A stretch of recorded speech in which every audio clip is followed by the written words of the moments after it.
What's up mga kachilaos? Good morning! So ito na naman tayo, no? Nagluto na naman tayo ng mga simpleng putahe mga guys, pang negosyo lang. Gumising tayo ng maaga para mag-prepare ng hashtag humba, garlic chicken, sisig, and sutanghon. So syempre nag-prepare ako. Itong mga galawan ko lang. So dapat malinis ang inyong area bago magluto. Tsaka gwapo ang nagluluto. Yan na naman talaga ang qualification ng isang mangluluto, no? Yan mga guys. So binilisan na natin mga guys. So yan. 4 na ka na ng ginagamit ko kasi para mabilis. So salamat para Procurement GN sa walang sawang suporta sa aming small business. Thank you. Baka naman. So lalagyan natin ng towel yan or ng pambasahan para laging malinis ang kamay natin. So mga guys, prepare mo na yan, lover boy. Yun, unang kung na lang, sutanghon. Dapat guys, ang sutanghon manamnam, mamasa-masa. So kailangan meron siyang something na sabaw.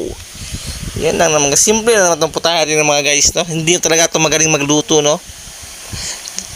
Tsamba-tsamba na ito mga guys, no? So sabi nila masarap na ating humba. Sa gusto mag-order, PM lang sa Chill House sa number namin. Nandun na yung mga menu namin mga guys, no? Or direct PM lang sa aming page mga guys. So mas prepare kami sa tawag. So yun lang. So sana gustuhan yung video ko. So please follow and share my video sa gustong magsimula ng business. So simulan nyo na guys ngayon na huwag na kayo patulog-tulog. Nag-start tayo sa maliit, dahan-dahan lang, huwag natin biglain mga guys, no? Kasi mahirap pag biglain. Yun lang sa mga balak na magnegosyo, kaya yan, huwag lang naman ang pag-asa. Go lang sa buhay at happy. Yan ang talagang sikreto natin ng mga guys, no? Laging happy. Minsan may mga pagsubok pero kaya talaga yung buhay, struggle. Nandiyan lang yung struggle pero lagi tayong happy. Yan lang yung guys.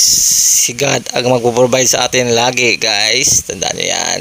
Kung ano mo yung pagsubok guys, syempre Pinoy tayo guys, kaya natin, yakang-yakan natin guys. So yan naman mga, kita nyo naman yung muscle ko guys. Reflex ko pala yung muscle ko na nag-gym na daw ako, nag-gym na yan.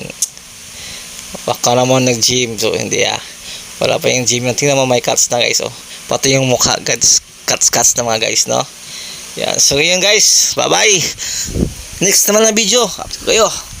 Chill House lang, saklam.